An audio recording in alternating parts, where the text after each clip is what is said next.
Le diocèse de Fréjus-Toulon a eu l'honneur d'accueillir le patriarche d'Antioche des Syriaques, sa béatitude Ignace Youssef III Younan. Une messe selon le rite syriaque catholique d'Antioche a été célébrée à la cathédrale de Toulon en présence de Monseigneur Rey, évêque de Fréjus-Toulon. D'après ce que nous avons vécu ces dernières années, il y a vraiment peu d'espace pour,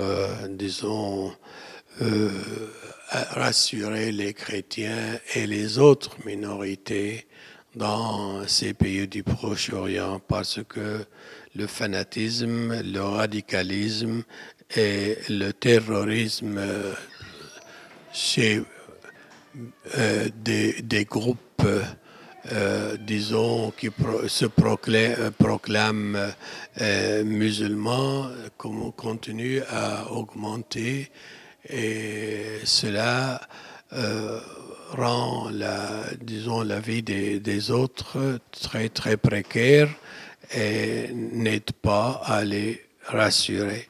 Donc, nous, ce n'est pas nous qui avons le pouvoir, disons, de régler les choses et de rétablir la paix et la sécurité.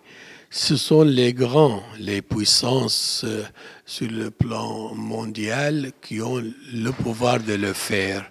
Prenons par exemple ce qui arrive maintenant en Irak. L'alliance dite internationale contre le Daesh, l'État islamique. Ça fait des mois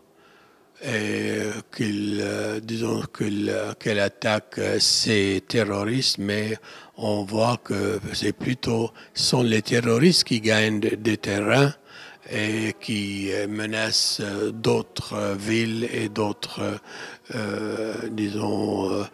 peuples. Donc, on doute, on a le droit de douter qu'est-ce que veut dire par alliance internationale contre le terrorisme, comme par exemple maintenant, les ministres des Affaires étrangères sont réunis à Paris pour voir comment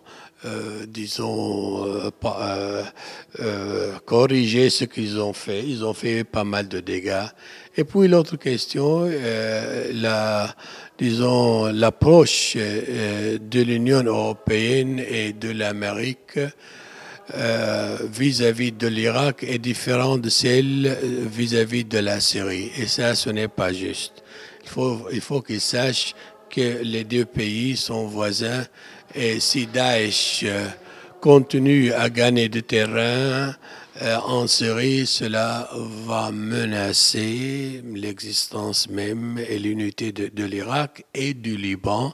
Et on ne sait pas, Dieu ne plaise, même l'Europe. Donc, il faut avoir le courage de se corriger et réajuster l'agenda politique qu'ils ont opté pour il y a quelques années. Juste après la messe, un temps de témoignage et de prière a été animé par tous les réfugiés et expatriés chrétiens irakiens, syriens et libanais du diocèse. À la sortie, sur le parvis de la cathédrale, un temps de convivialité s'est déroulé avec tous les participants.